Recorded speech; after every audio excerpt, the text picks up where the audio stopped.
ఉస్తాద్ భగత్ సింగ్ మొత్తానికి వచ్చారు, దున్నుకుంటూ పోతున్నాడని చెప్పాలి. ఎక్కడో ఓజీతో మొదలైన పవన్ కళ్యాణ్ గారి రికార్డుల వేట ఇప్పుడు ఉస్తాద్ భగత్ సింగ్తో ఇంకా ఊపందుకున్నట్టుగానే కనిపిస్తుంది. 24 గంటల రికార్డు మళ్ళీ ఉస్తాద్ భగత్ సింగ్ ఖాతాలో వేసుకుని వెళ్ళిపోయింది. మొన్నటి వరకు రామ్ చరణ్ గారి చికిరి ఖాతాలో ఉండేటువంటి ఈ సినిమాకి సంబంధించినటువంటి సాంగ్ అంటే 24 గంటల రికార్డు ఇప్పుడు ఉస్తాద్ భగత్ సింగ్ దాన్ని బీట్ చేసి దానికి మించిన రికార్డులు దూసుకుపోతున్నట్టుగానే కనిపిస్తుంది. గతంలో చాలా ఉన్నాయి, బట్ అవన్నీ దాటుకుపోయి అంటే చికిరితో ఒక ట్రెండ్ క్రియేట్ చేశారు అబ్బాయి. కానీ అబ్బాయికి మించి బాబాయికి క్రేజ్ ఆ రేంజ్లో ఉంటుంది కదా.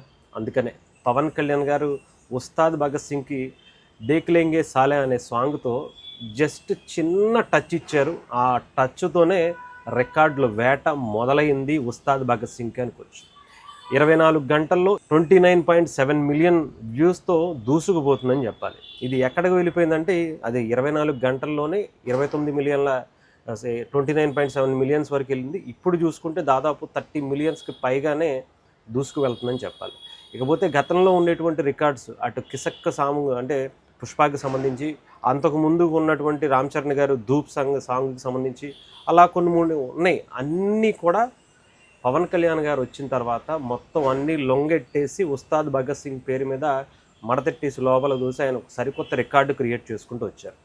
ఇంకా ఈ సినిమాకి సంబంధించి పవన్ కళ్యాణ్ గారు ఈ సినిమాలో వేసినటువంటి చిన్న స్టెప్పులైనా కూడా దద్దరిల్లిపోయినాయి అని చెప్పాలి.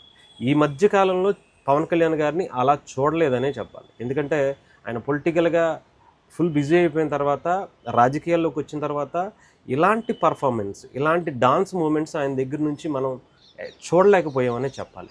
ఉన్నది ఉన్నట్టుగానే మాట్లాడుకోవాలి. ఓజీకి కూడా అంత హై ఎక్స్పెక్టేషన్ అంటే అదొక యాక్షన్ సినిమా కింద కనిపించింది. బట్ ఎక్కడా కూడా డాన్స్ టచ్ ఇచ్చినటువంటి మూమెంట్స్ కనిపించాలి. అది సూపర్ హిట్ అయినా కూడా అంతకుముందు వచ్చినటువంటి హరిహర వీరమల్లు కావచ్చు, అంతకుముందు వచ్చినటువంటి కొన్ని సినిమాలు కావచ్చు, ఇవన్నీ కూడా అంత ఈ రేంజ్లో పవన్ కళ్యాణ్ గారు డాన్స్ పర్ఫార్మెన్స్ చేయలేదని అనిపించింది. మరి దేవిశ్రీ ప్రసాద్ గారు, హరీష్ శంకర్ గారు వీళ్ళ ముగ్గురు కాంబినేషన్లో వచ్చినటువంటి ఆ గబ్బర్ సింగ్ ఆ మేనియా ఏమో తెలియదు. కానీ మా పవన్ కళ్యాణ్ గారిలో ఆ గబ్బర్ సింగ్ మళ్ళీ పూనేసాడేమో, లేదా హరీష్ శంకర్ గారు ఏం చేశారో తెలియదు, లేదా దేవిశ్రీ ప్రసాద్ గారు ఏం మందు పెట్టారో తెలియదు. కానీ పవన్ కళ్యాణ్ గారికి ఆయనతో కూడా భలే స్టెప్ లేపించారని చెప్పాలి. కడుపు నిండిపోయిందని చెప్పి మనం ఒక వీడియో చేసుకున్నాం. నిజంగానే కళ్ళ పండుగ చేపించారని చెప్పాలి ఆ సాంగ్కి సంబంధించి.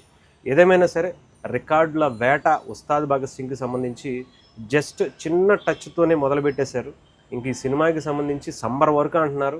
సమ్మర్లోపు ఎన్ని రికార్డులు కొట్టుకుంటూ వెళ్తుందో, అసలు ఎన్ని సాంగ్స్ ఉంటాయో, ఎన్ని టీజర్లు ఉంటాయో, ఎన్ని ట్రైలర్లు ఉంటాయో ఇంకా ఊహించుకోవడం కూడా కష్టమే.